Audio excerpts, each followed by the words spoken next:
தோஷங்கள் நீக்கும் பிரதோஷம் சிவன் நஞ்சுண்டதால் வந்த நேரம். நாம் செய்த தீவினைகள் யாவும் அந்த பிறை சூடன் அருளாலே தீரும்.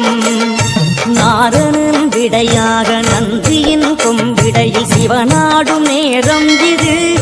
சிவன் வரும் சுகமான நேரம் இது.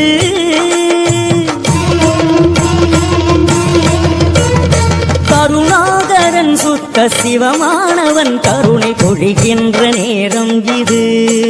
வரம் தருகின்ற நேரம் இது.